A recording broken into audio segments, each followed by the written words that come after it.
Get the recording. Oh. I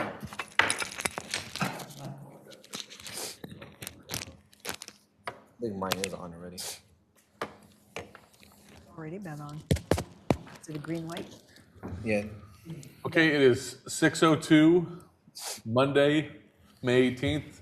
Call the meeting to order for the City of Othello Planning Commission. We'll start with roll call. Ruth Sawyer here. Rob Simmons here. Jose Garza here. Donald Burks here. And we have 3 excused absences, Maria Martinez, Chad Robbins, and Daniela Voorhees. So we will move on to public input. Is there any?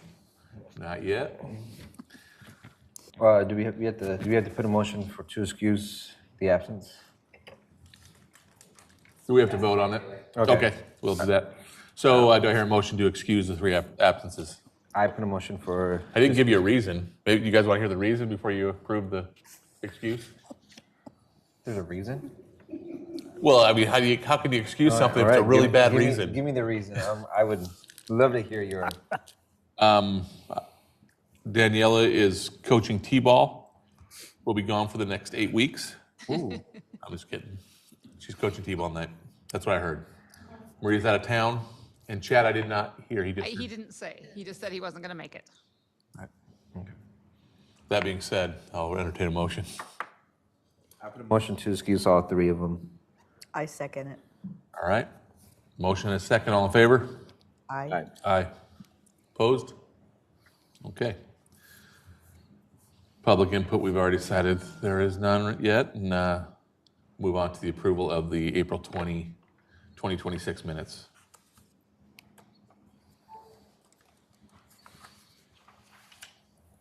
Is there a motion to approve?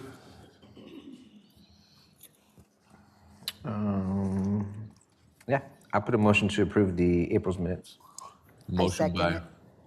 Motion by Jose to approve, second by Ruth. All in favor? Aye. Aye.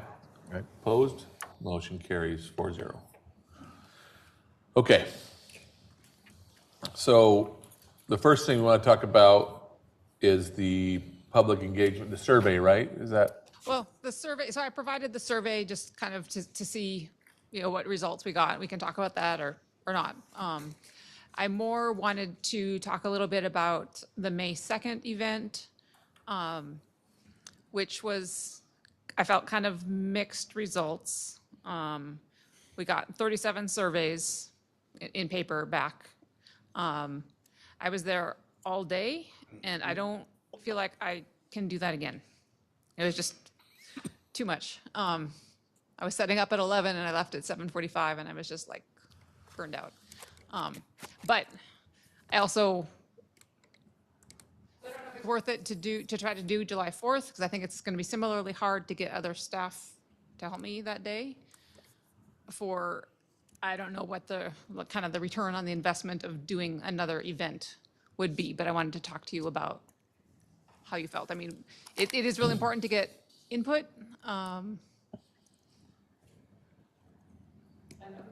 Something really great that's really engaging for people. I don't know. I'm kind of looking for some thoughts on. Was it just a lack of engagement? People not stopping by your booth? To some extent, and the activity that we had set up for them wasn't great. In retrospect, it was too complicated. But even the surveys, some people did it, some people didn't. Kind of a Quite a few people who've been longtime residents, if they've taken the survey and if they would, and they said, nope, not interested because they're not going to do what we want anyway. Just because? Just There's always 'cause. that sentiment. No matter what, there's going What- to be that sentiment from some. That's the thing. Regardless of what we do, it's hard to get community engagement. Because, if we go to the parks, it doesn't work. We do the survey, you get an average 300 people apply for it out of the 9,000 that we have here. If we do a town hall, how many people are going to come? I think the difficult thing is that there's not community engagement until there's something that someone doesn't like that's going to happen or already happened. That's just the reality of it. But I think it's an important process, no matter what. If we don't do it, community engagement in general, I'm speaking not necessarily going to the park, then we'll hear about it. So I was there for 4 hours, Something like that. something like that. And I did the pool one for 4th of July last year. We had exponentially more people there for that. I agree that if we made it more of a, if you make it really, really simple to get responses, like, I think after seeing what I saw, we had a lot of people who just, took too long. So if they came in and had a choice of 1, 2, or 3, keep things the way they are, make it grow, pull it back, that probably would have got a lot more. But also the pool was a real hot issue where planning is so nebulous and hard to grasp what it means to you, right now. Can you I go agree to the with, pool or not? I agree, but I think if you made it, we also took input for the path. And we took a lot of input for that as well. I think it's a different event Yes. that just gets, I don't want to say different people, but more. I mean, 4th of July gets a big, big, big turnout. So your potential for more input is significantly higher. I think the other thing is if we make things very simple, so you can just give us 1 of 3 opinions, I think you'll get probably more from that. I think you'll get more diversity in opinion as well. I mean, that's one of my problems with the survey is if you look at the breakdown of the survey demographics don't match Othello demographics. So, and if 37, I mean, if you want more, that's probably what you got to do. Well, I think the survey was pretty dead on, as far for like the center of Othello. Like even if you look at the demographics, there is a lot of high Hispanics, but more of them are in the outskirts than there are in the core of Othello, I believe. So I think the survey was great, but the amount of people that applied on the survey doesn't exceed the amount of people that have the population of Othello. So that's where it was like, man, like this is really like, rarely, like I look at this like voting polls, like this is pretty accurate because like in the voting polls it's the same thing. There's low amount of response to the people that actually vote compared to the population. So, but I think it was good indicator of what people wanted when it comes to like affordable housing and what they, yeah, I mean there was great stuff there, but I think you're right. But I think if we do 4th of July, there's going to be a lot more people there. I think we just got to change the concept of instead of the penny thing, we just have to change it to something that's more efficient and easier for the people, because in 4th of July, there's going to be way more traffic. There's going to be way more people there. And so if there's a huge line just to get to that booth, people are going to go get food instead. So, but it's hard because it is different than the pool method.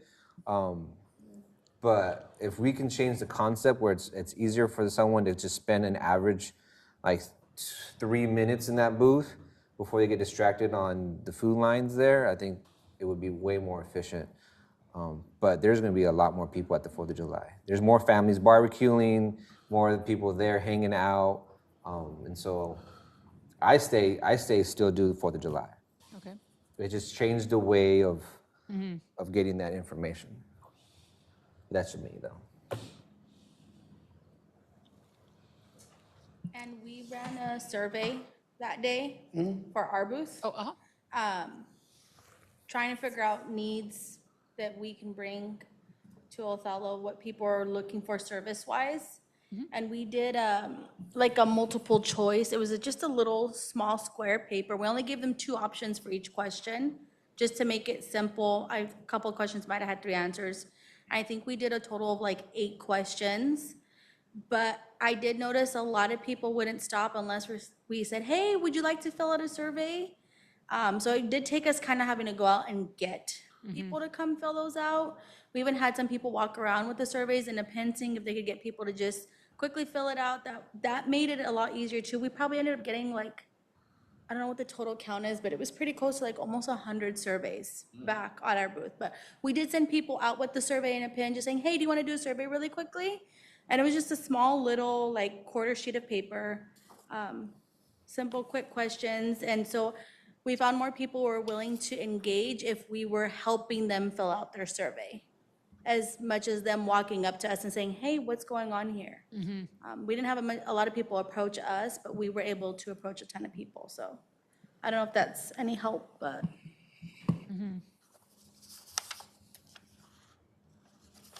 Ruth, what are your thoughts? I already said my thoughts. I didn't hear you say anything about 4th of July. I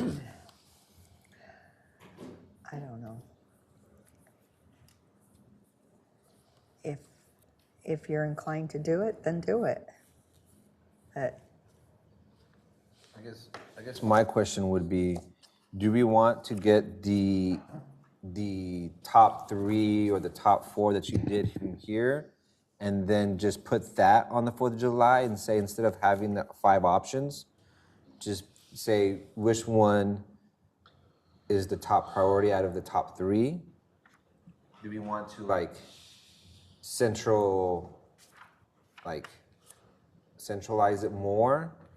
Well, I think by July, we should be moving on toward some more topics, more like future land use and things. I mean, I think kind of the results of what we did get people to do is kind of middle, which I think you would expect.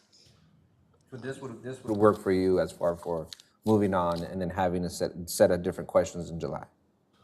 That's what I'm thinking. Okay.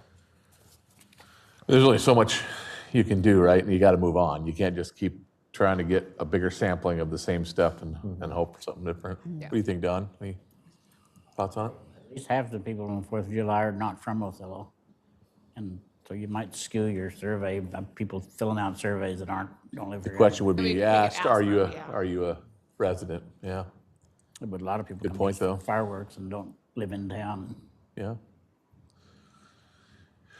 Yes, Chris. I think the key issue is if you all feel you want more input on the 4th of July, then you're the ones who are going to be manning the booth. I mean that. I'm sorry, but I mean, if you feel you need more data, then also understand you all are volunteering then to be in the booth, because Ann was there all day. And I was there for, like I said, half of it. And I mean, that's a kind of commitment I think that you'll need. And if you think you have enough information to move forward, then let's just move forward. Go with that. I think we have enough information. The results from the survey that you showed us were really clear cut about the 3 things that everybody was most interested in. Things we already kind of knew. I know we got the most response of public visitations of the year that we gave away out free juice boxes. People would bring a kid and stop for that. I was giving away backpacks, like little string bags, Othello string bags. So that worked to get some people to take the survey if they got a bag.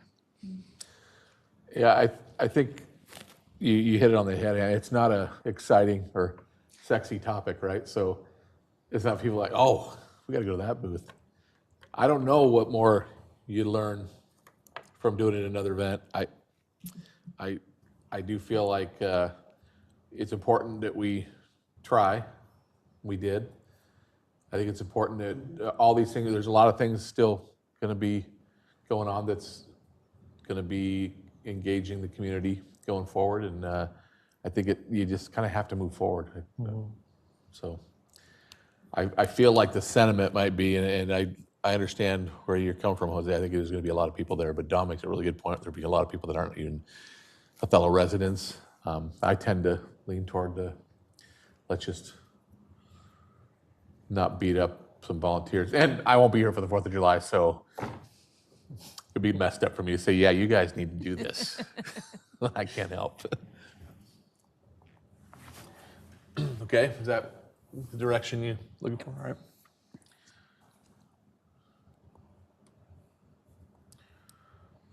So, Ann, what do you need what do you want to hear from the commission now?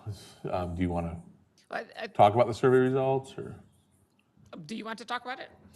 Well, I think that we need to give everyone an opportunity if they want to, and I agree. It's good that we didn't have 15% for every single item, right? So we had some that were clear cut, what's important to people. The pool got a high percentage, so the fact that you had a big engagement for the pool, I mean, that makes sense because that is a hot topic for people. One We topic, just need to get 60% on the votes. That's all we need. one topic that stood out to me that I was surprised about was the number of people that rated senior housing as a concern. Yes. Yes. I was, yeah. And I know that's something that Jose's been talking about, but I don't hear about that from people on a day-to-day basis, but that was a big percentage. I wrote down a few things that jumped out at me from the survey. One of the areas that I find conflicting on the survey is family-oriented, small-town feel. Does that have the potential to conflict with affordable housing? Yeah. It does. So that one, I'm struggling with where that. So you have to explain that to me. I don't Sure, that's a understand the great conflict. question. Yeah, I was thinking to myself, what does small town feel? What is that? You know, a lot of that's gonna be safety. What things make you think that, oh, we got the small town feel? So one of the things is safety, traffic, parking. You know, when there's a lot of cars all over the street, that's gonna affect people's opinions on how the small town feel is. Now, how do you accomplish affordable housing? That was also kind of interesting when you go into types of housing, because it seems like single-family dwellings are the idea to address this, but that's not really the case. I mean, there's a whole mosaic of type of housing you need to be adding to address that. Some of that means that there's gonna be higher densities in some areas, and that's gonna be in conflict with that small town feel. And how you age and how you go forward with that will impact that dramatically. So I found those two issues to be in conflict a little bit. You know, which one of these, you know, for example, you make more rental properties available, you are gonna make more housing available as well. If more inexpensive rental available, if all that's addressed, you're gonna have less houses that are gonna be rented and hopefully more sold. What's gonna be built? I mean, you're gonna build to need, and if you want it to be affordable, you're not building $400,000 houses on the edge of town, you're building something quite different. But do $400,000 houses on the edge of town give it a small town feel? I'm still not quite following. Well, like I said, to what I say about small town feel, what are the things that make a small town feel?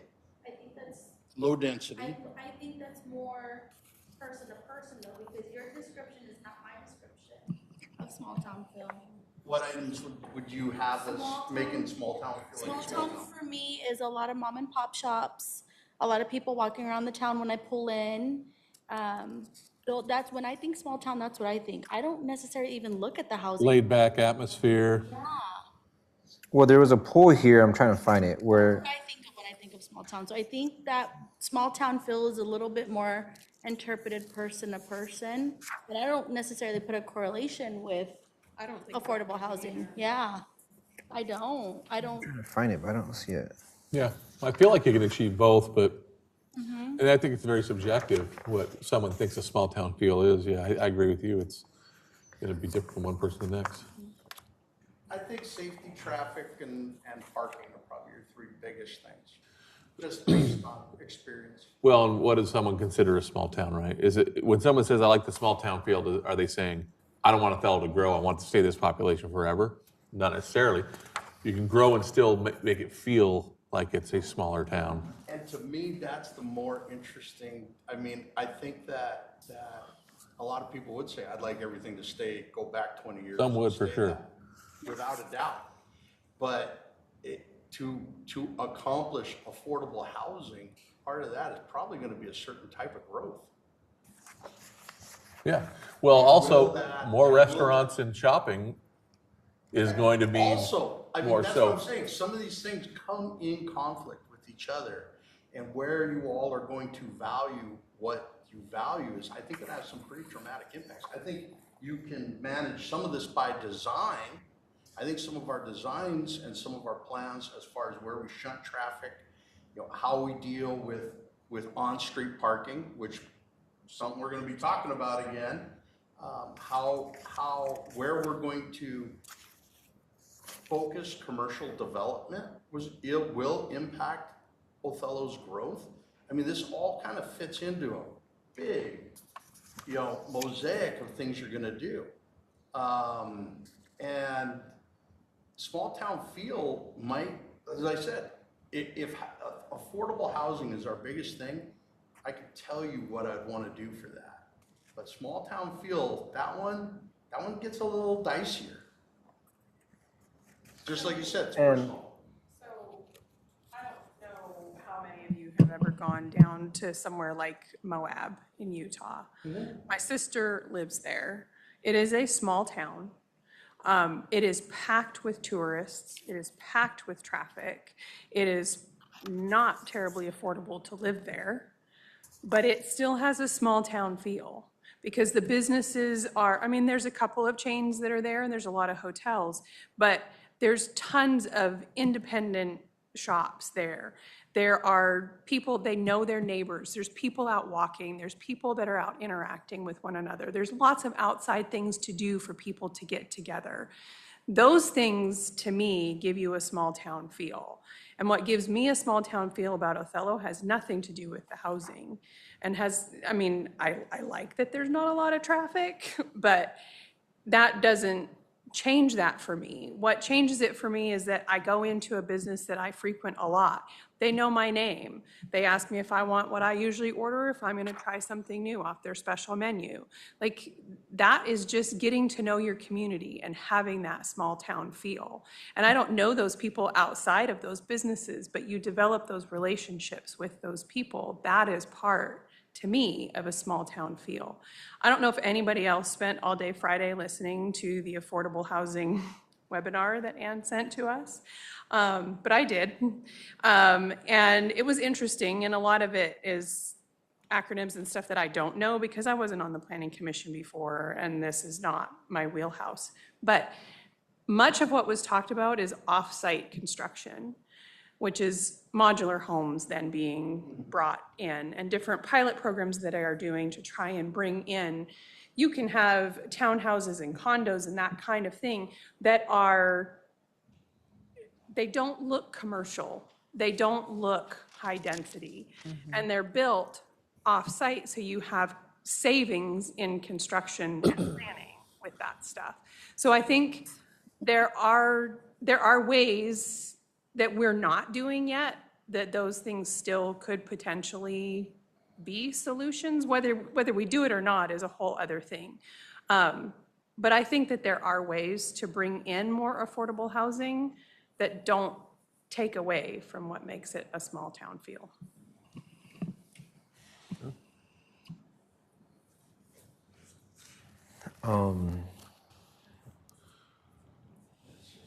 I mean, my intake is just like I see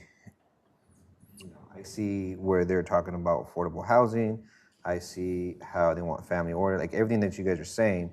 But I also see like want more tourism. And we all know in order for us to have more tourism, we need to have more events. And in order for us to have more events, we need to have certain things within our fire department, right? And so like we need to start there and get more hotels.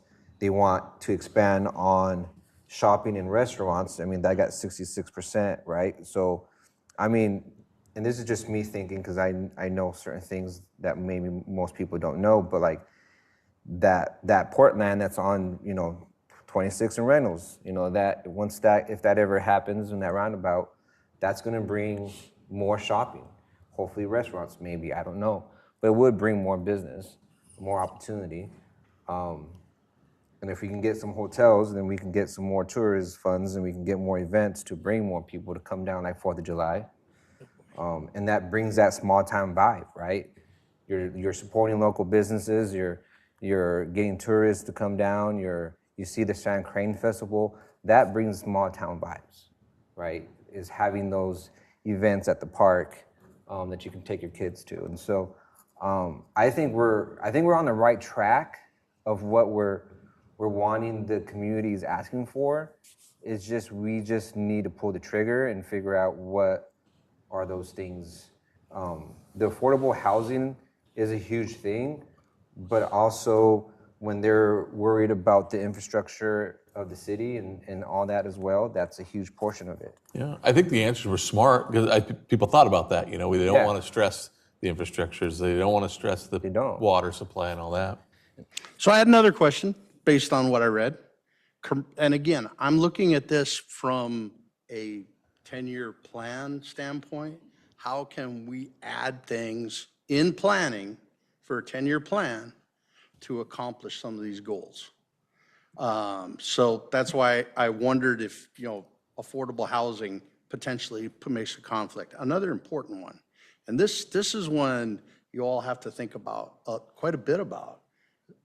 Commercial development, where do you want it to grow to have the most benefit for Othello's growth? Now, I'm going to point out Highway 26 looks like a great option, but understand this. If we do all that commercial on Highway 26, Othello's growth's going that way. And we just had a whole lot of meetings with a whole lot of angry people who don't want a whole lot of growth going that way. I'm just saying. Were they mad about that or mad about it skipping and going past it? They were, sure, but I'm going to tell you that will create that. So be a little bit deliberate on where you think you want growth to be, because where your commercial ends up is going to determine the growth of Othello. How do you want to create opportunities? How do you want to, and where? In which direction? And one of the great examples is Burger King versus McDonald's. Burger King's on the highway. Not many people go from in town. But McDonald's is packed and used all the time. And what develops around that? It's one of those things, again, planning, you can have planning be very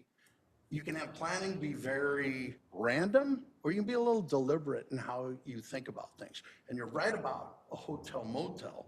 But one of the things that isn't understood about hotel motels is what makes a hotel motel work. There's two types of activities that are critical to hotel motels, and that is business travel and long-term stay. Those are the two things. Tourism is 8% of their business. That fills the little spots that business travel and long-term stay doesn't fill. So when you think about it that way, for where you want your hotels, motels, you probably want them closer to where the amenities are. You probably want that closer to where people are and where they can get access to things, as opposed to living on a highway. I know it seems kind of weird, but I know some rather engaged people who own hundreds of hotel motels. And that's the thing that they say over and over again. So think about that. I'm thinking of Moses Lake. All the new hotels have gone up by the interstate there, not in Where else town. can they go? That's another aspect. I mean, you guys I'm have not the part of their planning. opportunity right now to determine, and just, again, I'm just suggesting, be a little deliberate in how you think things should be and what happens with some of those decisions. You know, I think commercial development, both on the highway and still at Main Street, is pretty important. And I actually think Main Street is still probably a bigger thing for the next 10 years' growth than the highway, just because of what I've seen for, as growth goes that way.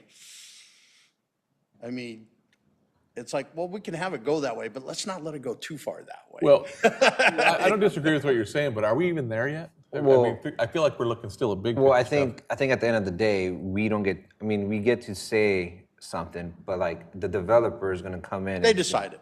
They decide where they're going to build. So the growth doesn't really come from us. The growth comes from the developer. You can only, yeah, you can But if you set it up so that you are encouraging, Correct. I'm not. Development in Yes, one I'm place, not. That's what you guys. But if we can, that's what I'm saying. Like, what can we do now to make it where there's a hotel that's in front of Walmart? You know, there's so much we can only do to make it where a developer is going to say, right in front of Walmart is a great spot because it's in town, it's closer to the park compared to on the highway. But I That mean, might actually be all you have to say to make one decision versus another.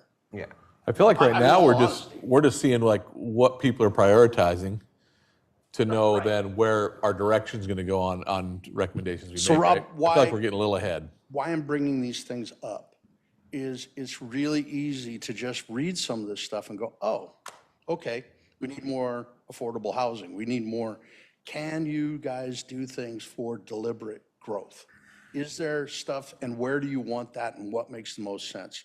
You know, one of the other questions I have is, does rental availability make housing more affordable? That was another question that I have popping around in my head as I read through this survey. Yeah, to some extent. But people who are answering this, affordable housing to some of them is their rent. Yeah. To some of them, it's a cost of the home they want to buy. And, So and also subjective. Someone might pay a really good price for rent compared to other places, but it's still, they consider it unaffordable. So I really want to highlight something real quick. This is a great survey to follow up with the immediate income one that we did a couple months ago. Because if you look at that one, I mean, it shows really how much we make in Othello. When we did, what was the survey that the research that we did? It was like 2 months ago. We were talking about, remember the sheriffs that work out of town and that they are from Adams and Othello, and they had basically the income of how many people, the average medium income of Othello. I think it was like 50-something thousand or something. I remember, but I don't know the name of that From survey. the that housing we did. study. well, I think maybe you're talking about, I can't think what it's called, but there was like a, kind of like a demographic profile that was done for this. What did we Because call it? that's the thing, we Community have, profile. if we use those two in comparison, like the income of what we have here, because I still think the issue that we have in Othello is we don't have livable jobs. We don't have jobs that actually pay the rent. You know, if you are working and making $20 an hour, you are not going to be able to afford anything that is for sale in this town. And so, I mean, so to fix this issue, we need to provide livable wages. We need a hotel so we can have tourist funds, and we need to support our small businesses. And so those are like the biggest three that the community is asking. But we can't make house affordable. We have to make sure people are having affordable wages. I think it's also driven though by the developer. If a developer keeps building 1,800 square foot houses and can't sell them because no one can afford them, they're going to start building 1,200 square foot houses, right? Because the cost of building isn't going to change. Materials are going to stay the same. The labor is going to stay the same. So Correct. I think that is driven by what's selling. And I would say that if Angel wasn't able to sell some of his houses, he would change what he's building and try to make it more affordable. So that's driven by that as well. But that's more affordable through the climate act to make sure that the efficiency of that house is used. So if you look at the AC that's being used in that is different compared to the newer houses.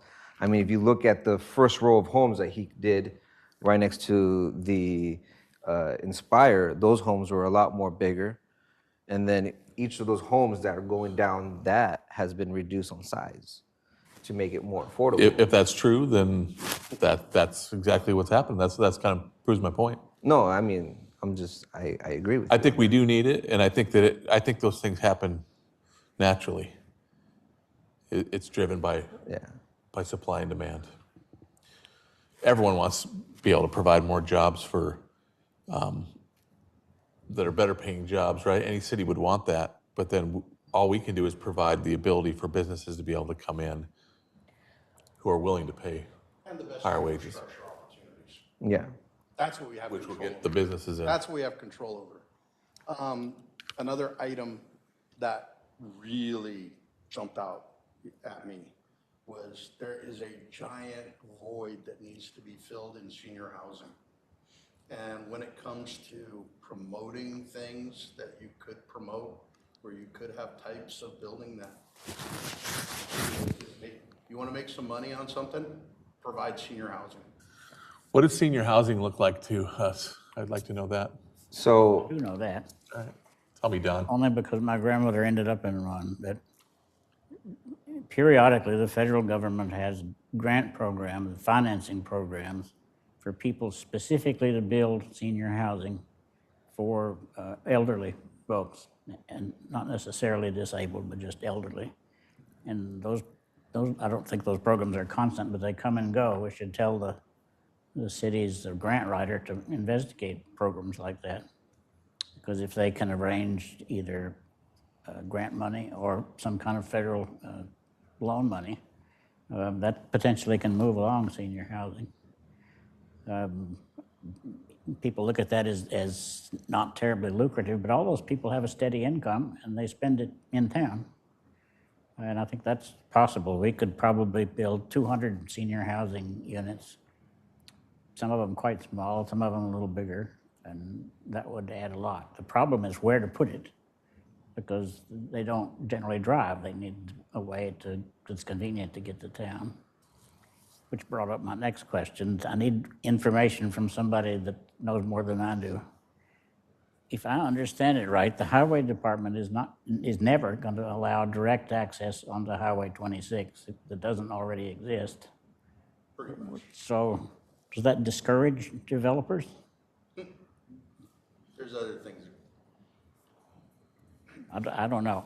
It just seems clumsy to me. The most encouraging, what a great question. The most encouraging thing that can happen for us in the current state of being would be, like I said, the roundabout at 2614 to encourage consideration for more type. And then why would that do that? Because it's going to slow people down.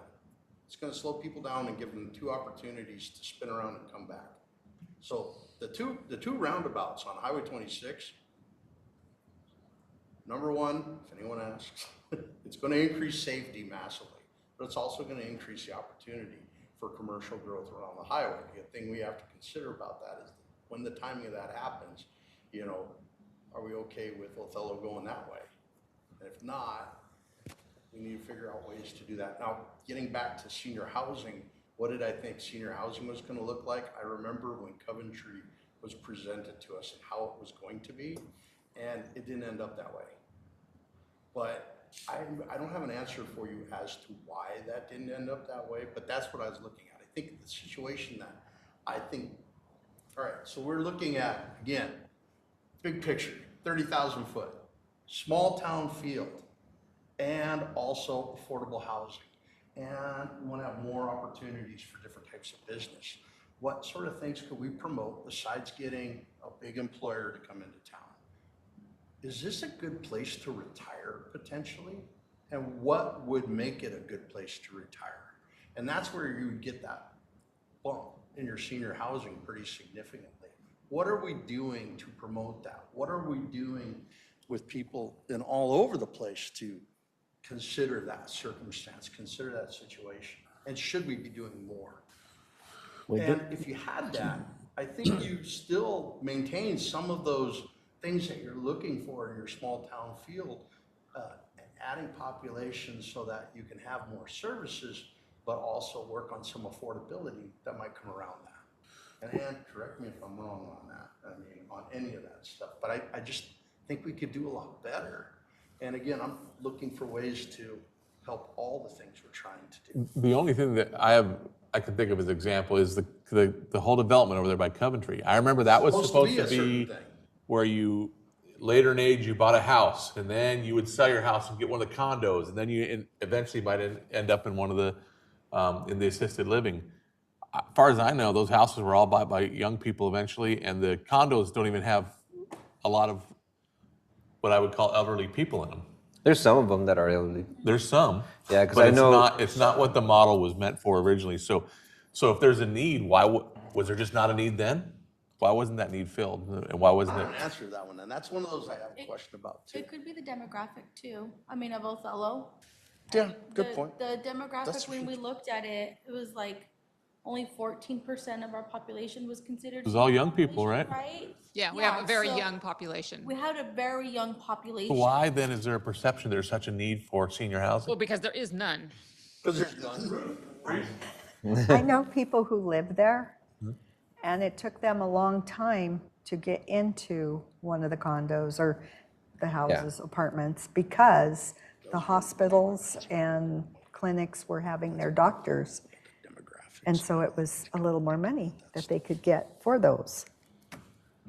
And so these elderly people who were trying to get in are waiting and waiting and waiting to get in. So how can you tell a property owner, landlord, now you have to rent to just You can't. elderly people and let them pay less? And some It's not and like some I have- and some of You gotta those sell an opportunity. and some of those in Coventry, you have to be like you have to have like nothing in your like There are some programs that are associated with some of those. 5 and things. above. have nothing on your name and you're depending on your status and your There was a thing we talked about during housing where a portion of a development had to be affordable.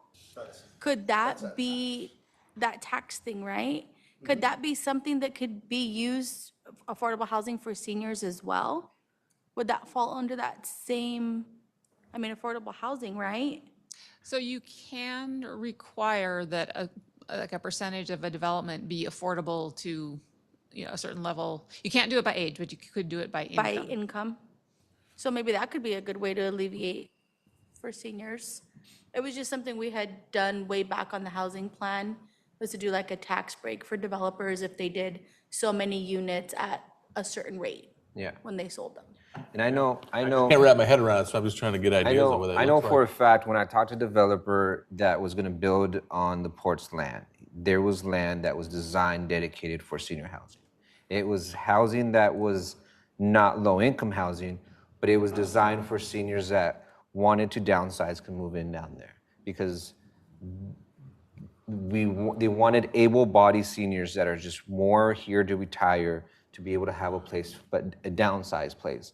And so I do know that some of the housing in that development if the developer is still there, has some of that. So the And then hope if- would be as we provide what people think we need in this town, developers maybe will see that and say, oh, okay. Yeah, and then also don't forget, and I'm just, because right now I'm really into this right now, but don't forget that with the ADUs, you can put your mother-in-law in those ADUs. Or your in-laws, or there is ways Oh, for it. it's no fun anymore.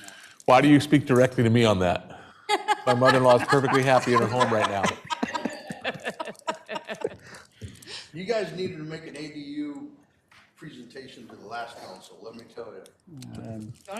This one's probably a lot better to do it to. I think, we'll see, I guess. There's two things that are linked to senior housing. If you don't have all three pieces, it doesn't work. We could change it You now. need to have a functional hospital with a resident medical staff that's part of the community. And you need to have the availability of nursing home beds. Both of those things are drivers. Part of our planning is what can we do to attract medical staff that will come here and live here, not be contract players from somewhere else. If you have that, then seniors are more attracted to live in that housing. If you just build senior housing and they have to go to the Tri-Cities for their medical care, they'll probably look for housing there too. That's a big lift, trying to change that whole thought process to where people, I don't know what it takes for people to say, oh no, I want to get my health care in Othello. And they're just sometimes a belief that drives people's decision to go. The housing, the Tri-Cities. hospital did a survey Yeah. a few months ago that found that more than half the people who live here get their medical care somewhere else. They don't do anything here in town. And almost all of those people said they would if there was medical care available. We have the hospital building, which is fine. We have the core of a nursing home, which is good. But it takes all three pieces to get seniors to come. We also have a good model. On the alley behind Main Street, there's a small row of duplexes where mostly seniors live. Those are really quite well done to support exactly what seniors need. There's no steps. It's easy to get in and out. They can walk around town. They're about 500 square feet, maybe 600 square feet. That kind of housing is what the single seniors need, and sometimes married seniors need. And that's affordable, because then you're talking about having to build multiple parking spaces. You know, you're able to build small duplex-like units that just need a place to go. If we, like you said, if we allow or encourage development along Highway 26, that's going to push everything that way.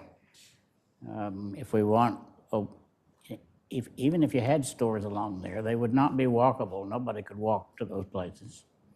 If we want commercial development along Main Street from Broadway all the way to 17, that helps, or on Main Street and down First Avenue. There's a lot of property on First Avenue that's developable for commercial property. I don't know which is best. I know what the senior housing needs, and there'll be plenty of people that will actually come to Othello if they have those other two pieces in place. Well, we have the Hattons, or the Hattons, right? Am I saying that right? I mean, so like, depending on what they build down there next to the clinic, we can encourage them to build some housing right next to the clinic.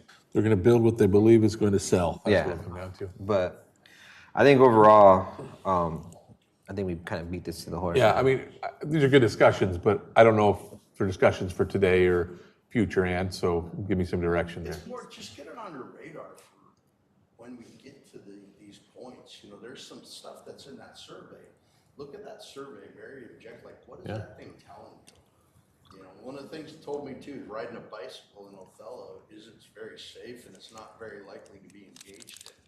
You know, if you're gonna add people and you're gonna give a small town feel, maybe how we get around this town needs to be part of that equation. I think this survey is great. I just wish that it wasn't just 282 people that just did it. And I got my issues with the demographics. That for number's sure. pretty standard for when the city does surveys, though. Yeah. 250 to 300 is typically what we get back when we do any survey. Seems like it. Because even when we did those melon ones, We where used did we do to them? try to I can't figure it even out when remember. I was on the school board too. Didn't How we do you 2 get more years ago? participation? It's just hard. Participation plan, And Well, we that's got what like was- almost something like 300 that. We did back. the same thing, so we mailed them out with the utility bills the same Yeah. this time. Well, that's what I was saying. It's kind of Average Jose, yeah. No, that's what I was saying. It's kind of like for me, it was because when you look at the water pools, it's like only 1,000 people vote compared to like the 9,000. So it's I like guess what I was trying to say in all this is July 4th is coming up quicker than you think. And if you think you need more answers to some of these questions that we just discussed, then there's probably good reason to be out there for it. If you don't think you need a whole lot more, and you kind of got it dialed in, and you can represent what you think is a majority of the people, go forward. And I don't have, We made that any decision. feeling either way Yeah. on that personally. I think you could go either way, be totally fine. But if you think you need more fleshing out of particular things, I think 4th of July is a great place to do it. Well, I think we did that. We gave that direction yeah. already, so I think. I think we're good. Okay. Are we ready to move on to the new Yes. code recommendation? Okay. I have one more question, though. Yeah, go ahead, Don. Eventually, maybe a long time eventually, the school will need to be engaged in building new school buildings. Where should we encourage them to do that? That will draw huge amounts of vehicle traffic and foot traffic. Do Well, we they've have, got do we have lands. any idea where to put them? They've got lands over on across from Walmart. Have land, but I have no money. And Take a bond. is the land that they presently own a desirable place from the city's point of view? I think there was a lot of discussion before that all happened, yeah. Well, if they do Kind of a that, package deal happened there. oh, and They learn from their no, mistakes. they got the land, but that will turn 14th Avenue into a speedway with all the traffic from the northern part of town coming out of the school. Well, it's the same with the Hamptons. If the Hamptons get built completely, that's gonna, you have the school, you have CBHA, you got all the housing that's back there. I mean, eventually the roundabout in 26 is going to happen because traffic is ridiculous down there right now. And if once they are fully built and going on, something's gonna give. It's the same difference with what's gonna happen here on Main Street. We have to figure out how to control that traffic because, Yeah. you know, that's a lot of traffic coming in. What kind of guidance does the city council want from the planning commission? Maybe I should say suggestions, not guidance. Well, I think when that time comes, they'll kick it to us. Right now, we're just kind of focusing on the conservation plan, but I'm trying to honor the schedule that Anna gave us the first part, do this step by step as we're working through this year of this planning. So, like I said, these are good discussions. let's Maybe move forward. just things for us to ponder and bring up as we go along. Good points. Yep. Okay. And so we're planning to talk about land use at the July meeting. And potentially having an open house beforehand, if we want to open it up a little bit more to the public. Yeah. Or just maybe just at your meeting, kind of depends on how things work, but we're, that's kind of what our next target for a topic is, Okay. land use map. Okay, should we move on to zoning? Take care of some zoning issues the state's making us deal with. Yeah.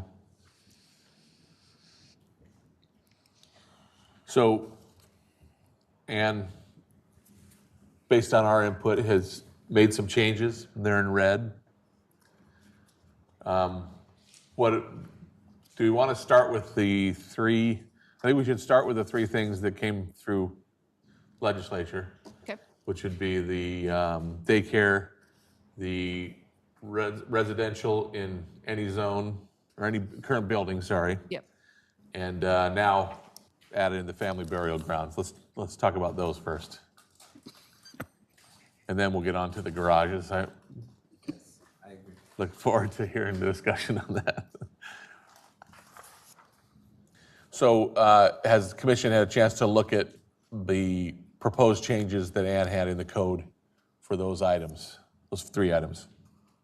And do you have any comments or questions? Well, they seemed okay to me. I'm glad that we turned down the family burial grounds. Well, I mean, I think we dealt with what we had to and kept it pretty succinct on do Yeah, what we have to do.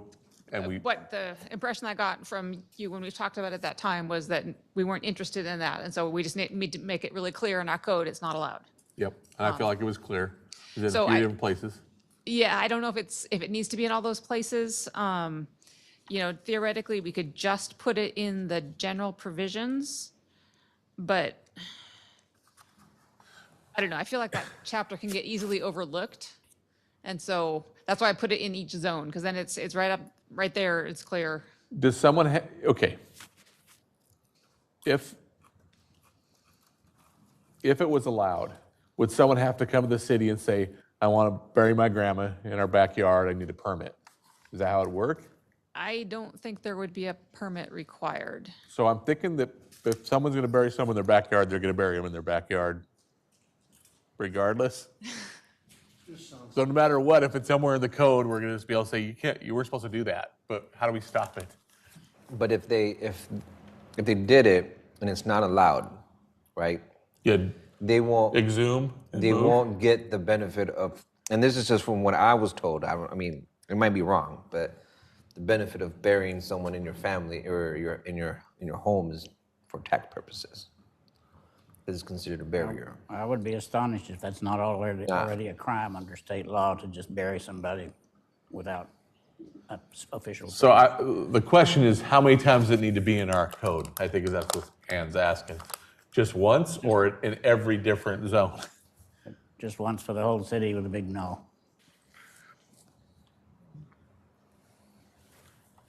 In the general provisions, and that's good enough?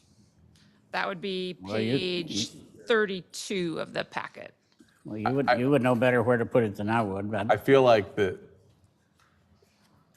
if someone wants to do it, I don't know that having it 4 times or 5 times is going to make it stop it compared to 1 time.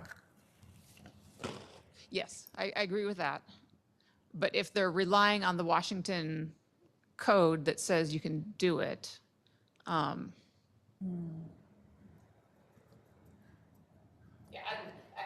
obviously I wasn't. I don't think it set on hurts doing anything one either way or way. the other, And so- maybe the council will see it and go, this doesn't need to be in every spot, and they'll overrule it. So I don't have a strong opinion on either way. Okay. I'm just curious if they start construction and then they pick up a skeleton. And then like, You call the police and the coroner when you find a skeleton. That's the process. That's not what I did, but is that what I'm supposed to do? You should have asked me. Just moved it over a little bit. Sidewalks going there, right?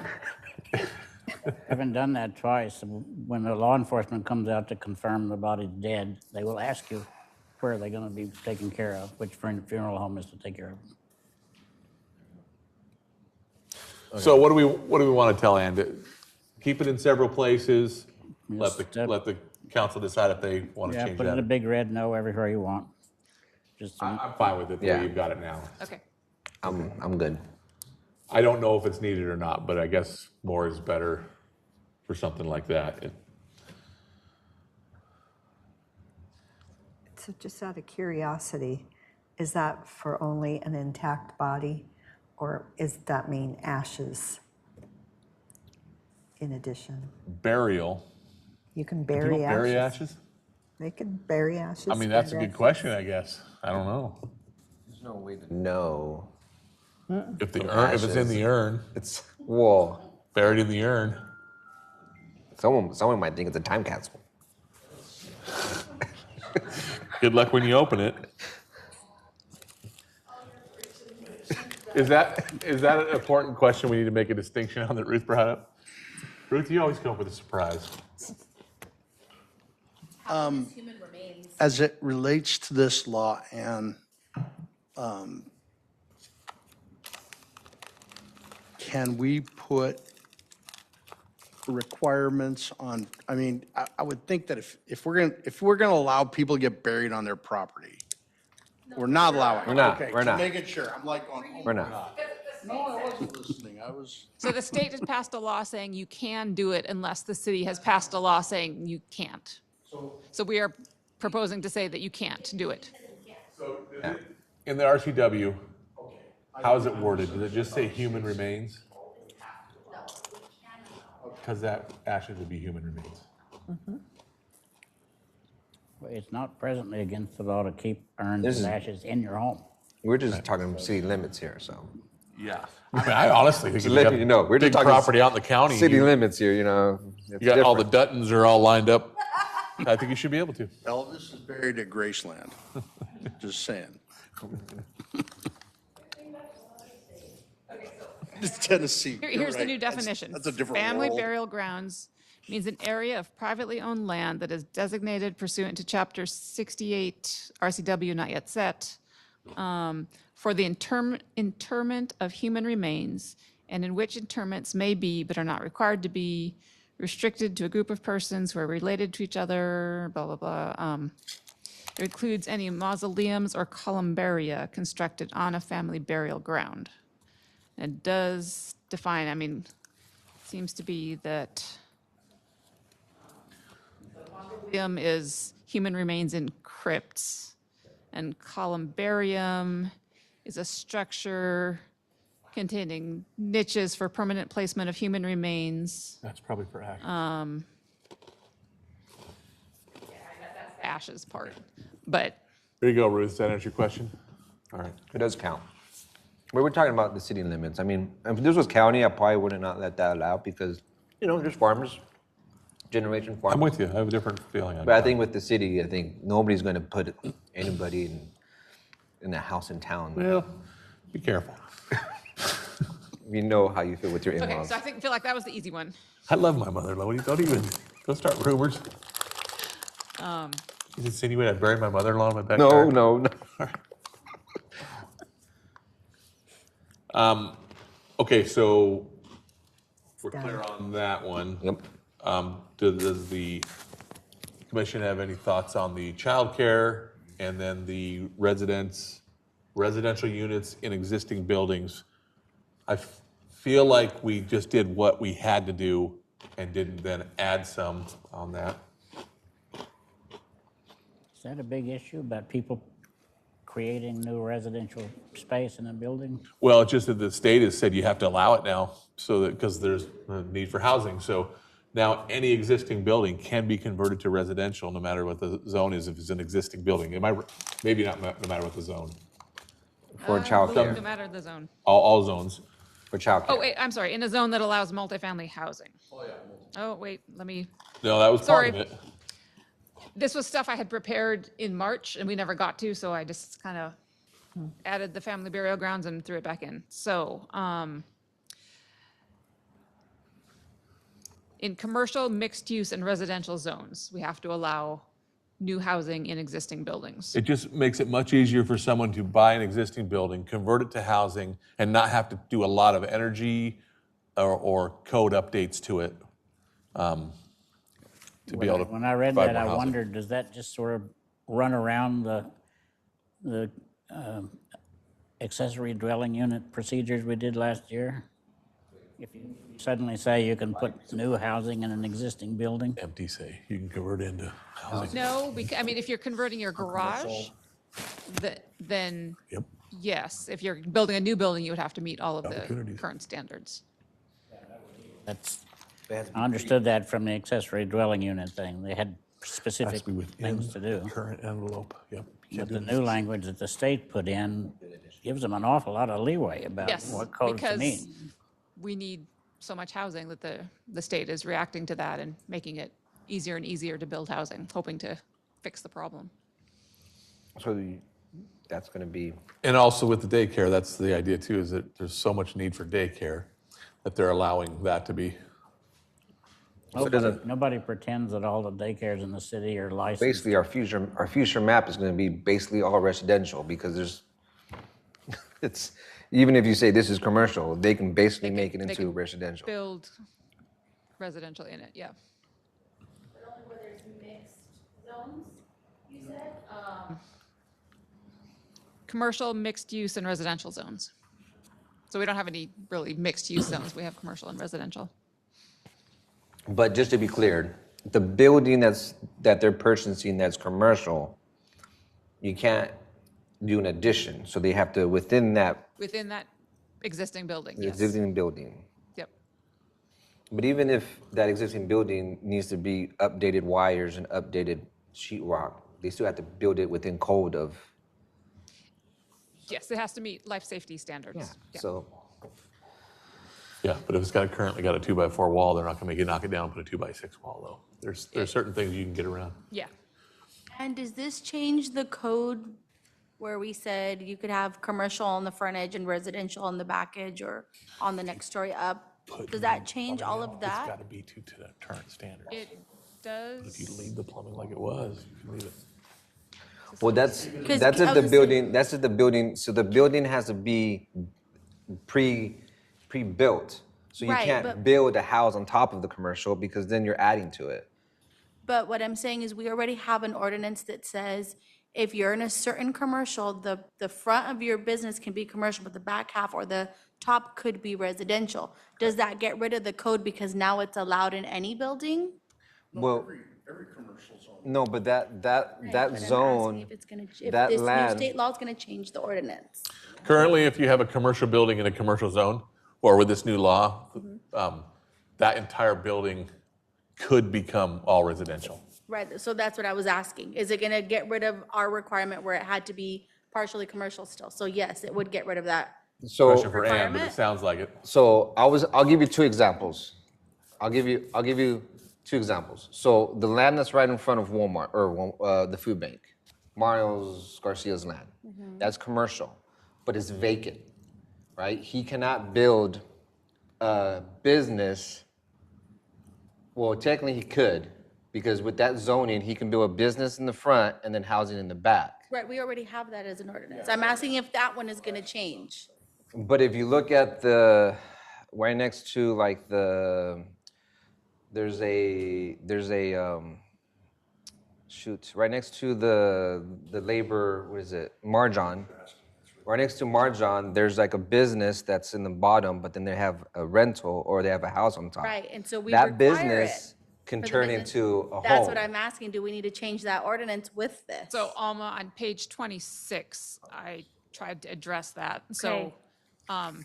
new construction would still have to meet that, you can't build residential within 140 feet of Main Street or Highway 26. That's Okay. what the footnote 7 is. But that next line that I added there, saying multifamily residential within an existing building. Correct. So then we can keep that code as is for Yes. now. Well, Yes. with the changes that I Applies to new. Yeah. Okay, that's what I was I made those asking. changes to address that issue because Okay. After you're right 3 that we years, can't. They 3 can years come it back. changes. do what you want. Yeah. So we can leave Under the that, current. it's not gonna mess with that ordinance as of now. Yeah. They would have to Or build. you would have to change it to say new build. Yeah, so that's what I did. Okay, thank you. Yeah, so they can build it to a business up front and then house it in the back, wait 3 years, and then convert it to housing. Technically, They could. good. But then there is like some buildings that are on Broadway that have a business on the bottom and they have a living on top. They can make that business into a house because it's already Living area. it's a pre-built structure. Yes. Yeah. There are some, there's a 2,500 square foot and 50% rules in there. So there's some, That's about energy code. Yeah. as far as what they'll have to do, but I just feel like you captured everything that was required by the law That's what I was trying to and do. nothing more. That's what, That I was think that's my what we, intent. Yeah. that's what we're having to. Don't shoot me, Ann. What do we do? What do we, that's fine, I want to shoot you. Nothing changes. I said, what did you find? I think it's the C2 zone that we have that extends basically that empty area between Mi Carnicia out to Bethel. We open that opportunity up for apartments as well. C2, you're saying? See, I thought we did it just there, though. It was like, it's C2. It was just, it made sense. Huh? Because it wasn't being used at all. So in C2, you could do new construction, multifamily residential, not in conjunction with a commercial structure. As long as it's not on Main Street. And that would be the only place that that would work. Yeah, so on Main Street or on Highway 26, we said new construction had to Could do be, it on Highway 26 too couldn't now. be residential on the Okay, ground floor. that's got nothing to do with what we're talking about right now. What? Did- It kind of is. But I addressed it. Okay, I think the problem that's what is we're asking about. there's all these empty commercial lots that are for rent that nobody's using, and they can just basically, well, Commercial buildings. where CLA used to be at. CLA. Clifton, Larson, Allen, the old accounting. So, for example, that can, if they don't get no one that is going to rent that facility, they can convert it into housing and just put rentals. Well, that's what I'm saying. We can't do that on Main Street. By the state law, we can't restrict the conversion. Correct.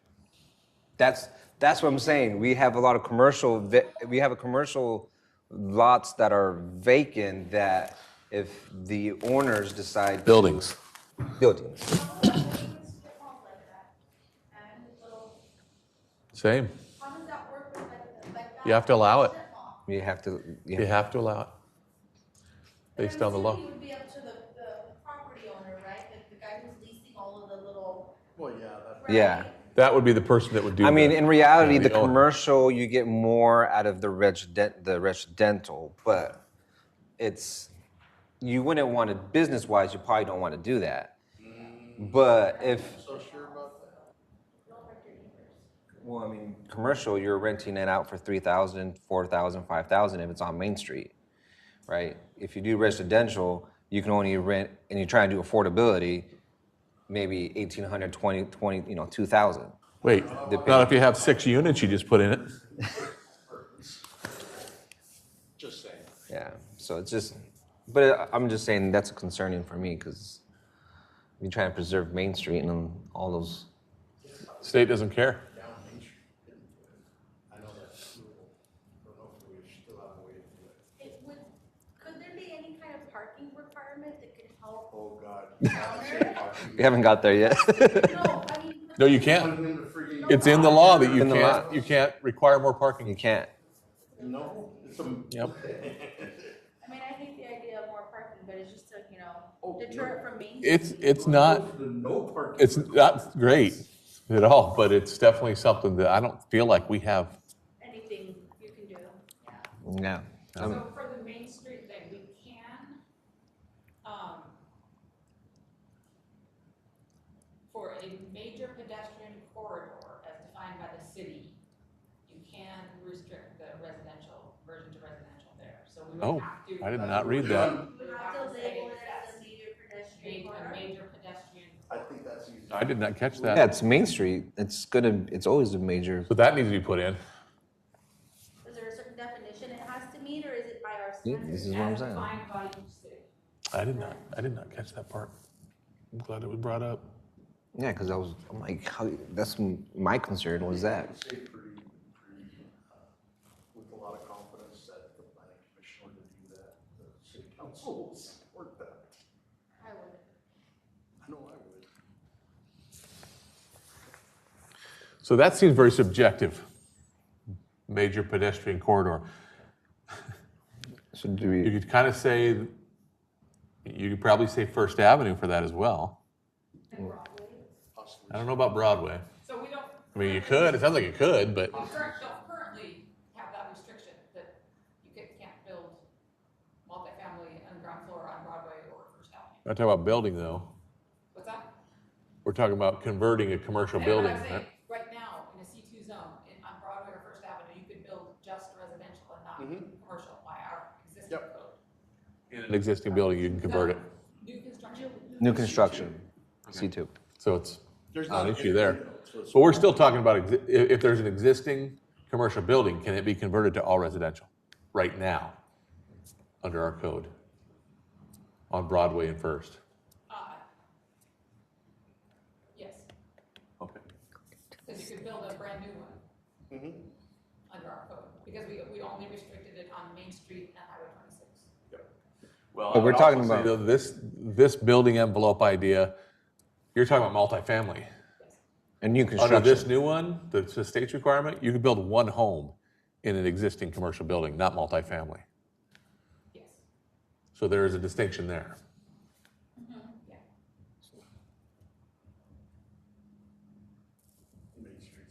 Main Street is totally a pedestrian corridor. I just want to preserve Main Street. Main Street and, I mean, in First and Broadway, but.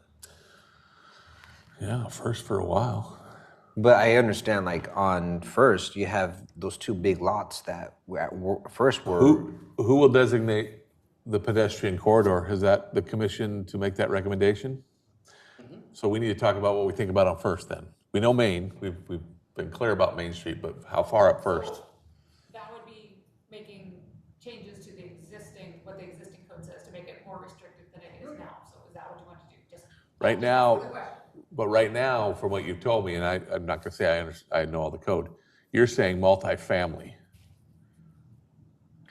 Well, she was saying, so on First Street, right? You can build new construction multifamily. But Rob is saying not multifamily, he's saying just like one unit. Well, and it's certain. But if, But that's with our current. That's with our current. With our current code that we have, we can do that because we have those two big lots that you can build those multifamily. But with the current state law that came in, it's that stating that within that street, if there's a commercial building that wants to be converted into a housing unit, it is allowed. So what we want to restrict is saying whatever prior building that is built right now, it is a pedestrian corridor, and we want to preserve those from not being into housing. Correct? We have to determine Correct. as Well, a yeah. commission what we think that is. I would be more, the multifamily it's already set, it's in code. I'm not talking about that. What I'm talking about is if someone was to find something on First Avenue and say, I'm just gonna make this my home, single family home, are we okay with that? Or do we wanna put that in the code? But the only way they would be single family home is if they had a commercial building a pre-existing building.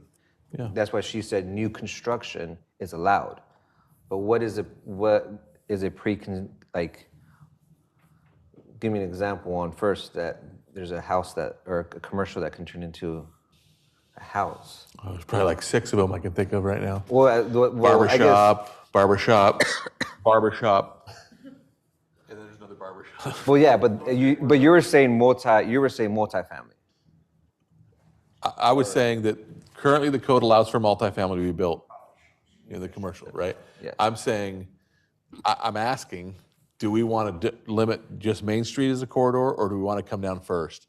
I think the concern was, Ann said, if we did that pedestrian corridor, it might affect the current code that allows for multifamily. I'm strictly just trying to, Chris, I see your hands, man. You're distracting me. I'm saying that do we want to have, even if it's just 3 blocks of First past Main, do we want to preserve that as a pedestrian corridor too? That's all. I'm asking what the commission thinks on that. Ann's afraid if we went too far down First, we'd affect the current code in the multifamily. But we could say, 4 blocks right now that I don't think are empty lots on First, that we could treat the same as we're saying we should treat Main as a pedestrian corridor. That's what I'm just asking that of the commission. Go ahead, Chris. Something that's very important to know about First Avenue, and it could also answer this whole situation, and I'd highly recommend doing it this way, is you have to remember that First Avenue has 3 different commercial zones on it. One of those is Commercial Zone 1, and I think you should make all Commercial Zone 1 automatically pedestrian corridors, because that's how Commercial 1 is set up anyway. And you do not want a house in the middle of that. So, and that extends all the way to up First Street to Juniper. Which was essentially, You probably don't want,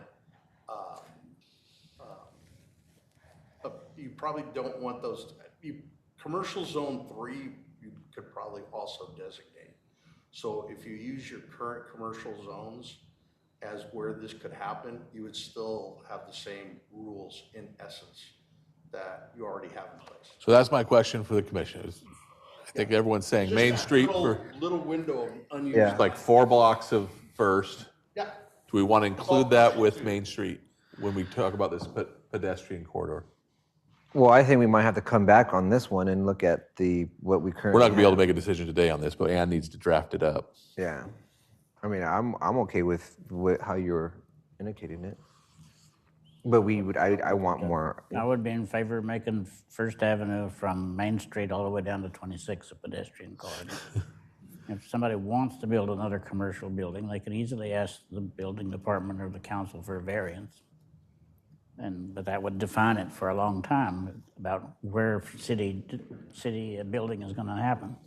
The pedestrian corridor designation would only affect this RCW anyways, right? Not necessarily new construction. As defined by the city, so we can define it however we want, whatever it means. Yeah, we can define it. I say we define it. Well, the reason I said I'm that, okay with going to Juniper right now, but if you guys feel like we need to go past it, then well, the reason I said that is that in the survey, it's not a big deal, but quite a few people said, I want a walkable city. And we should, if we want to guide development into a walkable type of plan, then we should probably tell them. okay. Yeah. And maybe I'm confused here. I don't think we're trying to designate pedestrian corridor so that we as a city then start making code changes for that. I'm just saying, we're just trying to get No, I would do what he said. out of having to force, Yeah. the state force us to allow some things we maybe don't want to allow right now. The last thing we want is that storage unit to become single-family homes. Hey, What an idea. It's out there. Stop the recording. Go into executive session now. Or a homeless shelter. It works. I'm just saying. Throwing it out in the universe. But okay, yes. so what's the guidance we want to give Ann for this pedestrian I would do what corridor? he said. I Main think Street, All C1 should be considered a pedestrian corridor. All of Main Street should be a pedestrian corridor. all right, so Ann, I'll let you craft that and then bring it to us next time, I guess. I guess, So is that Main Street all the way to Highway 17? yep. yeah. Chris says yes, so Right? No, I say, Making it easy. we'll just start there, and then if we want to contract, we'll contract. But I still think we need to do that with Broadway. we can because do this and Broadway- see what it reads next time. And I think we should do Broadway too, because Broadway there's a lot of traffic in that area, and I just don't see a family house being there somewhere. I don't see it as a pedestrian corridor either, though. So many trucks go through there. But, and do you have enough guidance to be able to reword that for? Well, technically, Next time. it could be because you have those trailer parks that are like right in the center. So What about their grandfather? no, but I'm saying like it could, people walk. It's a potential corridor. It's They can go to first. One other area that you might want to think about, I'm not sure what you do with this, is 7th. Because that is mixed residential, commercial. You have all your schools up and down 7th, and you also have most of your parks connected to 7th. I'm just pointing it out there for consideration. It's residential right now. Huh? It's residential, so you're gonna say you can't build Well, it's residential, mixed residential, commercial. but it's zoned residential. Yeah. So someone can already do something there and make a, so I don't Yeah. think the state law will negatively impact that. Yeah, you're probably right. It's been a long couple of weeks. So the next item then is the childcare. Is everyone clear on what that's basically saying? From what I understand, childcare can be put anywhere essentially. There might be some restrictions, and you can't require additional parking in, or is there requirement for parking for drop off and You can require a drop-off. for how many employees are in there? Is that? Cities may impose reasonable restrictions on the permit for the childcare center, including pickup and drop-off periods. Did you put that in? I don't think I did. And by definition, do pickup and drop-off zones have to be off of the roadway? I think that's important. Okay. if H2As are still Because I know that the, allowable or not allowable. preschool back, in the alley. For daycares. The alley is a pickup drop-off, You have H2A housing in town? but it's still a drop. Walmart. People use for junior high. But So it's not. the Walmart ones, the Walmart houses are H2As. Well, I'm just asking if there is a clarification. The Walmart, What Walmart houses? where A1 is at, and you go all the way through there, all those housing right there is all H2As. It's not H2A. Yes, it is. For Field workers? Or not H2As, I was like, what are you talking about? housing, what do you call it? Is that an on-site off-street loading and unloading area shall be provided. Okay. Not H2A. It is in there. Okay. Yeah. Has the commission read these changes enough to feel comfortable giving Ann the go-ahead to move this on to the council? Well, we have to hold a public hearing, but After the public hearing? if you're feeling comfortable enough with it, I can bring it back. We can schedule it for public hearing next time, make the changes that we've talked about. But any other changes you want to see? Would you rather, I would. if we're good with the cemetery or burial sites and the childcare, are you good with us getting that off the table and then just coming back with the? I'd rather just do it in one. All, okay, package. so. It's all in the same. So just bring it all back then, once you make those changes for the And you know, I residential and maybe existing. There's not a lot of changes, and so I think we can probably hold the hearing, and you can always tell me if you don't like it. You can hold the hearing, you can tell me you don't like it, you want to see a bunch of changes. I think we're at the point of, we should probably hold a hearing unless you want to talk about it a lot more. I would like to hear the. Hold the hearing before we designate we can designate it as a pedestrian corridor outside of these changes anyways, right? So we should do that as part of this. You want to do it as part of it? With the hearing? Okay, so do you want to do the hearing with the pedestrian corridor based on what we've told you? Or without us taking a look at it? Is that? Yes, because you can make changes. Just because we're holding the hearing doesn't mean it's set in stone. You're holding the hearing to take input to see if you should make any changes. Okay. So, and then Are we good with that? The hearing? Yeah. I'm fine with that. I have one question though. Yeah. There along 7th Avenue, on both sides of the street, there's a lot of foot traffic from the high school. Some of it crossing 7th Avenue, some of it up and down 7th Avenue. Does that need to be designated a pedestrian area or? Well, the only reason I think we're doing this is to limit people's ability to make Main Street into residential in a commercial building. Oh, okay. And we were just saying it's already residential all the way up and down 7, so you Yeah. can't really restrict it anyways. It's not. There are a number of churches along 7th but Avenue. it's zoned residential. Still residential. Yeah. Churches are in a residential zone. Oh, I So didn't know if that you was drive down included in there during school time, it's going So to be. someone could convert a employees. church into housing though. And there's already housing there is the idea, so it wouldn't, Yeah, the pastors has their. putting housing on Main Street is where I think the concerns were. Right, but we're already saying there's already, Move on. thank you. Okay, so you're gonna schedule a hearing? Yes. All right. I really wanted to get to this garage thing tonight. Are we there? We can. We can. We can do it. Let's start. I got food, so I'm good. I want to hear, I mean, I'm hearing. I have no strong opinion on this. I just want to hear conversation from people who have had this conversation before. So maybe you'll make me form an opinion. I think you're right. I think. Wait, Point I've been making are for you? 6 Is this years. public input time? Oh, we could. Can you open it for public input? Perfect answer. I think we should. Bob said not yet, but I didn't hear you say not yet when I asked. My reaction is, why haven't we allowed this yet? Okay, so People who aren't using their garages. I am going to start. I know how you feel on this. You mentioned it. I'm going to start with the commission that's here right now and ask if Ruth is the only one who was part of those whole discussions. I think we're new. Does we have some opinions we want to bring up on this right now, and then we'll open it up to public comment. I was surprised at the variation in other cities. They just are all over the place with how much parking they require. I don't know. I'm not quite sure why they need a closed garage rather than a carport or adequate parking spaces. If you drive on any residential street in town now at 8 o'clock, there's wall-to-wall cars all the way down the street, even parked behind people's driveways. I would suggest we need to require more off-street parking.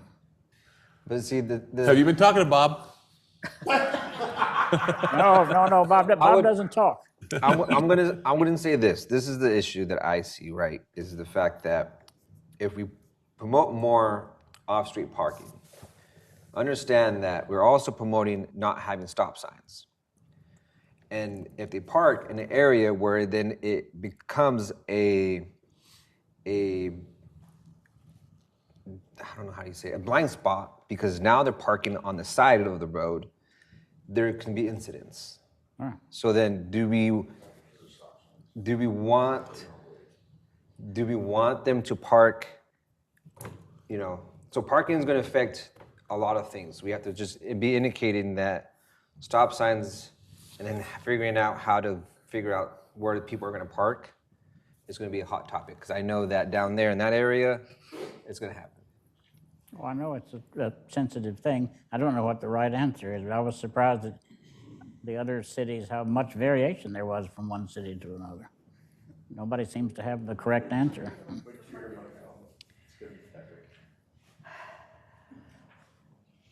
But we should give Chris his chance to. No, I'm going to make him wait. No, they, Well, if we painted our curbs, Order. if we painted our curbs, kept those up, and then ticketed those people who are parking illegally, that would help with revenue here. What's that have to do with the garages, Ruth? Well, they're worried about there being too many cars and parking for blind That spots. is a side discussion for sure, and I get that. But what do you think about allowing conversion of garages to living space?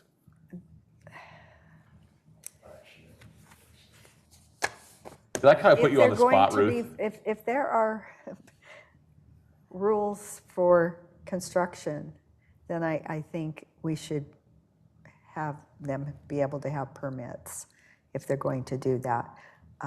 Because I've been in a number of garages that have been converted, and they are not safe because people are doing it however they can afford to do it.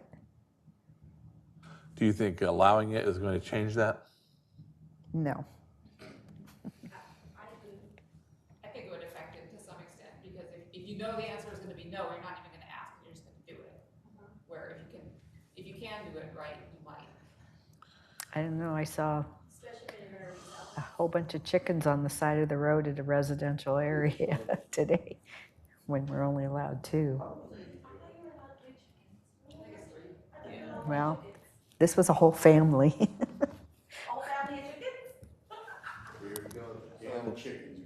I feel like we have time for about 3.5 more minutes of discussion on this. So if we don't allow, if we allow them to build in the parking, they're going to be parking on the road, which then we're going to have to build bigger roads. Not necessarily. No? There's, and I'm trying to find it, there is a stipulation in here that if you remove your parking space in a garage, you have to make sure you have parking, though, on your lot.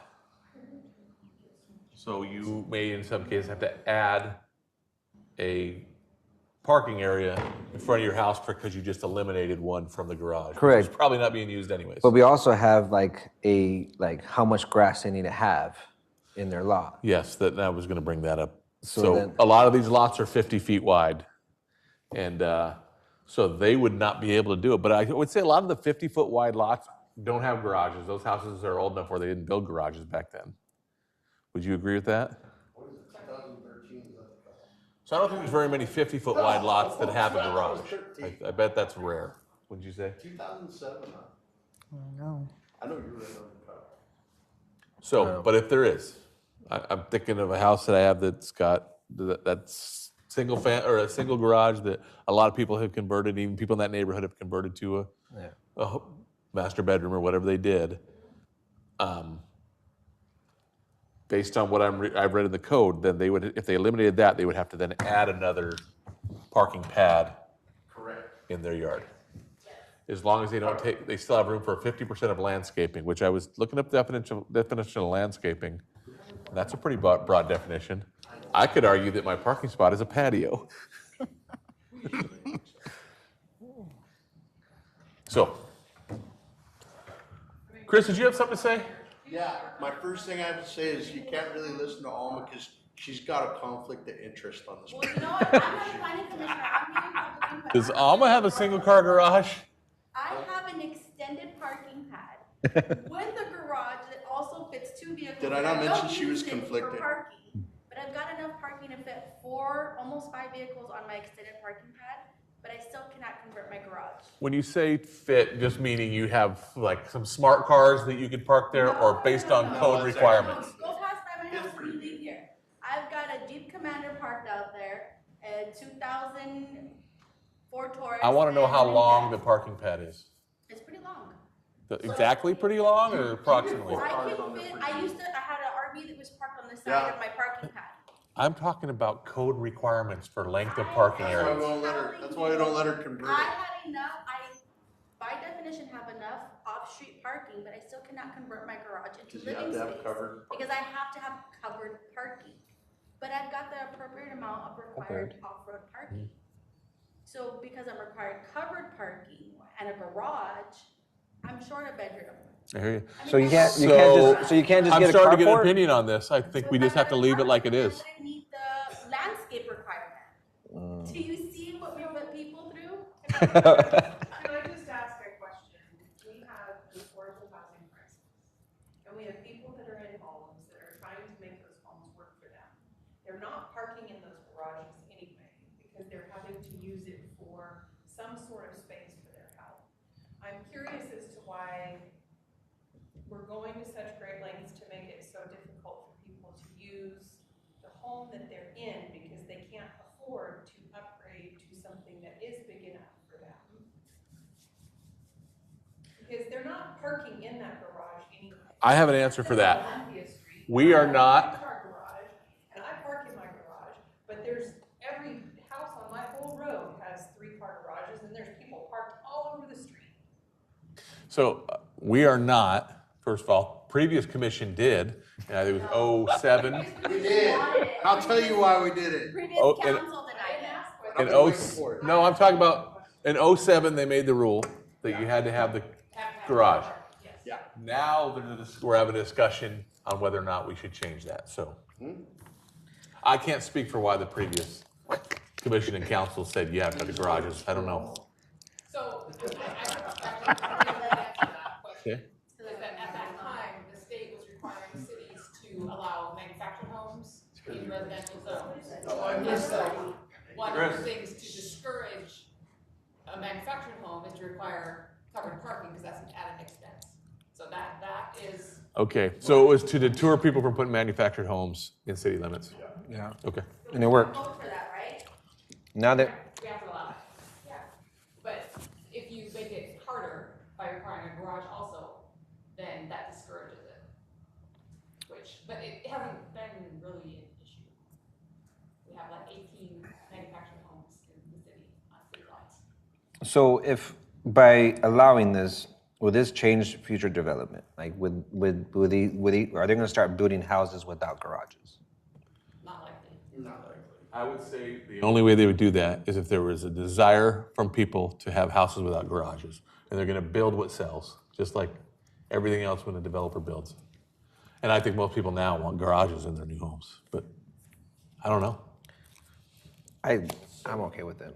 So, you're probably wondering, well, why do we have, when you looked at all the other cities, why do we have all these pretty restrictive and heavily required parking? That's simple, because we wanted to keep a small town feel. Oh, shut up.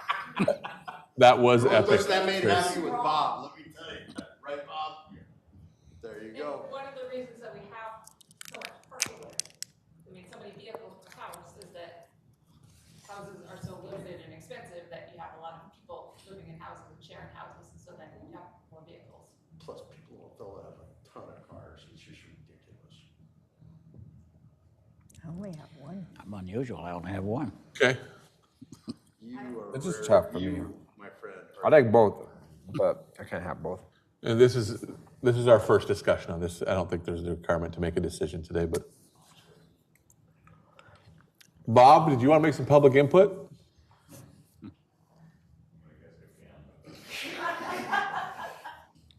Twist your leg.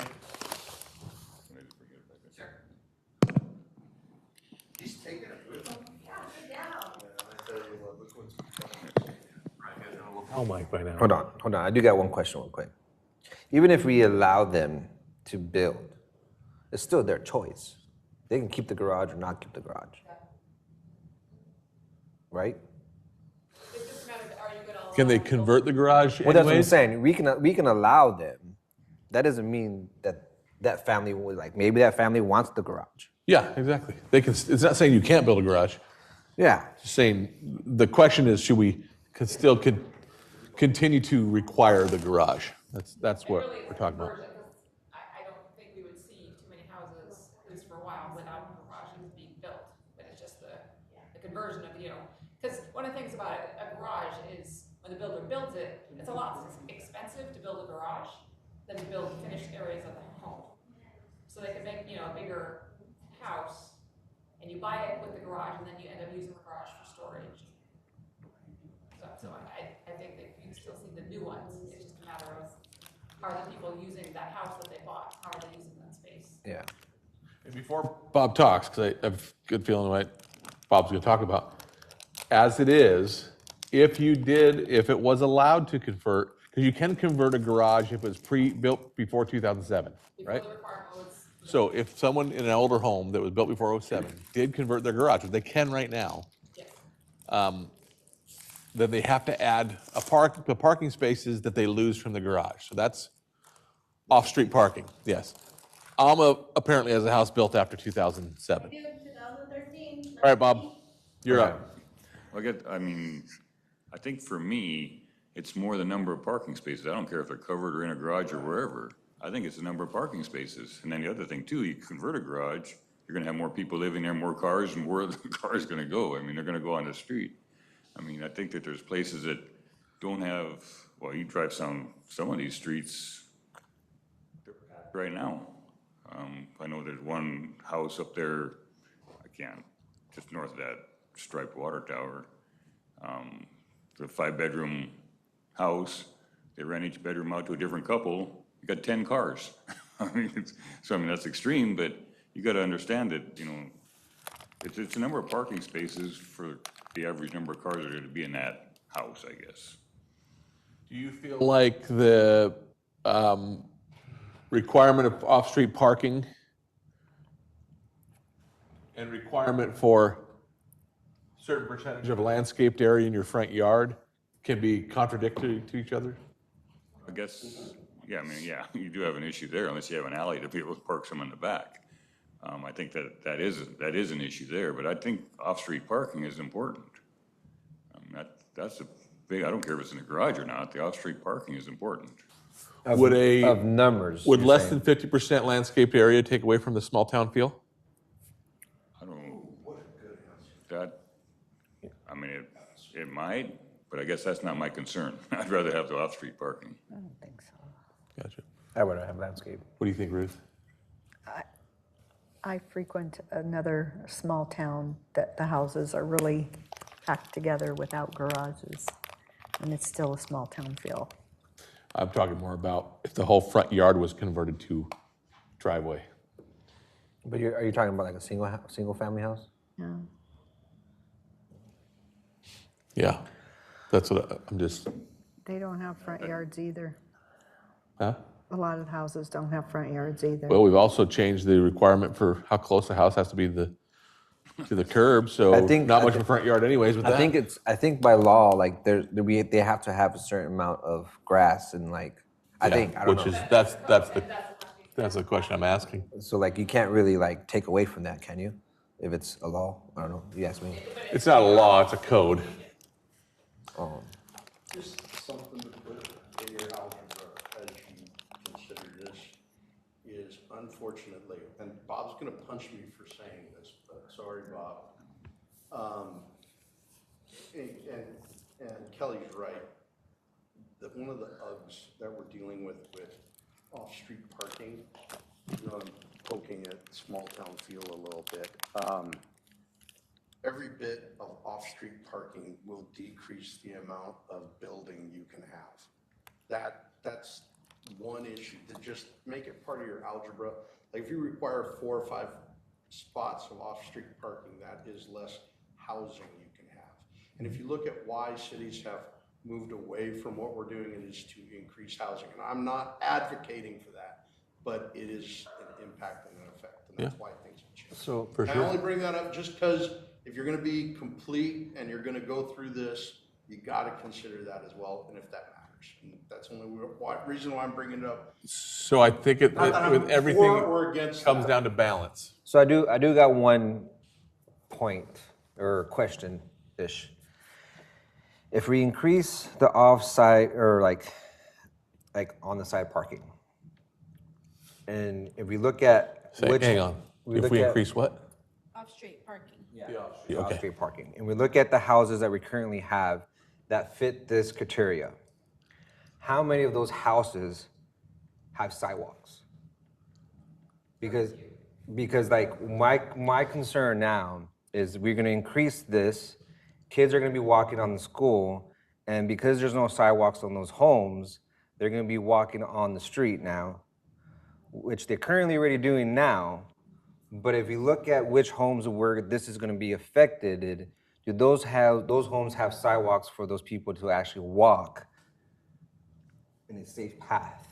I guess let me take it back. So from houses built after 2007 probably do have sidewalks. So I misspoke there. Okay. One thing I was thinking about is the more driveway you require, the less street parking there is available. Because if it's all driveway, then there's no street parking. And do we have an ordinance about X amount of your property 49%. remodel requires you bring it all up to code, which would then mean they'd have to put the sidewalk in, right? 51%. There's a addition threshold and a value, I think it's 25%. If the road's 45%. So then maybe you could adjust that value so that the older homes that don't have sidewalks would have sidewalks in? Because I know that we worked on that value before. If it's an area that doesn't have sidewalks anyway, we take a covenant for a future sidewalk rather than maybe put in 60 feet of sidewalk. Okay. I just wanted to try to help answer your question. I know we had talked about sidewalk requirements before. So there's no ordinance or law that makes people actually have to use their off-street parking. Correct.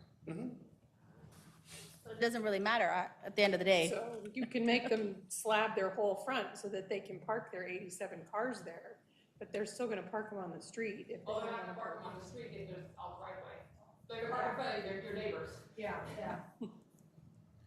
I just feel like living here as long as I had, just a comment. What's currently happening with people parking on the sidewalk, on the road, is changed by what we do with this garage thing. People are already currently doing what they're not allowed to do. And if we change this ordinance, things are probably, I can confidently say that based off my neighborhood, things are gonna stay exactly the way they are because nobody is using their garage for parking. Definitely. It's false, but the people who are not, For my neighborhood, the people who are not are the ones who will convert. yeah, And I agree, they're already parking on the street. yeah.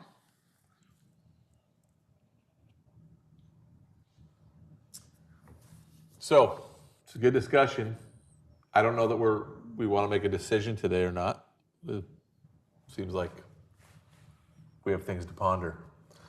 Drive around town, look at potential garages. Now, keep in mind, everything built before 2007, they already can do it. This is only ones after 2007. Which my house was built in 03, so Lucky you. I could convert my 3-car garage into a mother-in-law suite.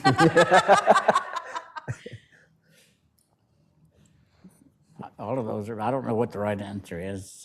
One thing does occur to me that a space for a car is 200 square feet. If you increase the lot size requirement by 500 square feet, that would be enough for 2 more parking places off the road. Then people can afford that. Then you change affordability. Make it more expensive to build houses. A little, but 500 square feet of basic land that's just going to get a concrete slab is not that much in terms of how much the house costs.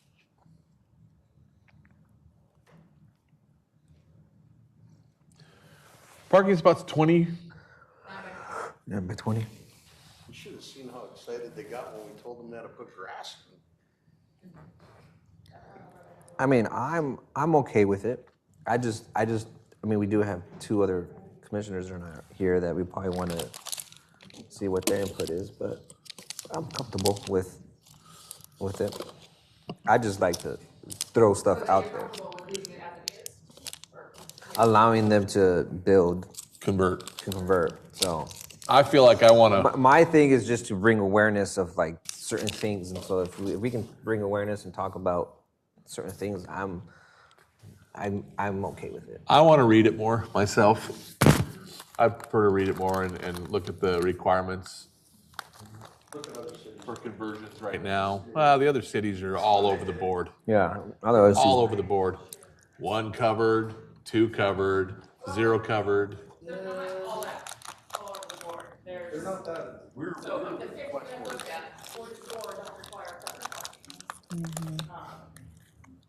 So the ones so Deer Park and Sunnyside require 2 spaces like we do.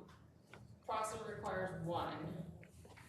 And Royal City, Salt Lake, and Warden require it in some of their zones, but not in others. But when you start looking then at the off-street parking requirements, then it's all over the board. It is.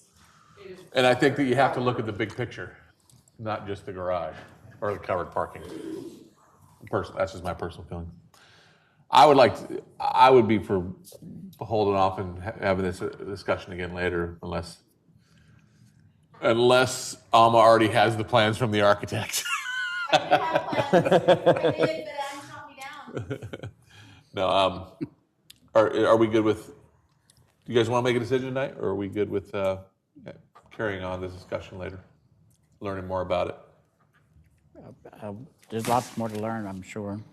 So what more information would you want? I just need to read the code more and tonight I just wanted to hear people's opinions. Now I can do you want read like a, and then understand do you want how like a those map opinions zone fit. of? Do you want a map zone of which houses are going to be affected, or do you have an idea already? I have a pretty good idea about which houses in this town were built after '07. It's small sections, other than a few that are in the, I few mean, that were empty lots. How are you gonna Considering the police number it? of folks that said they wanted a small town feel, to make our town feel more small town-ish, we should have bigger lots and more trees and more landscaping.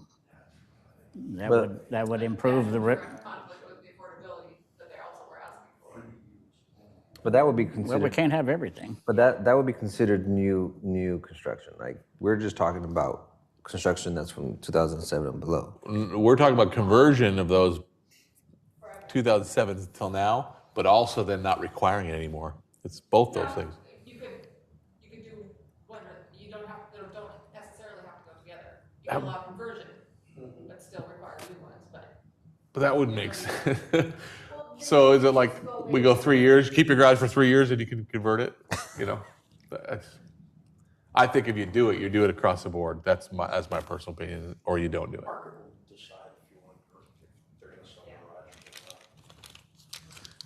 Yeah, you're not saying you can't have garages, just whether or not you have to.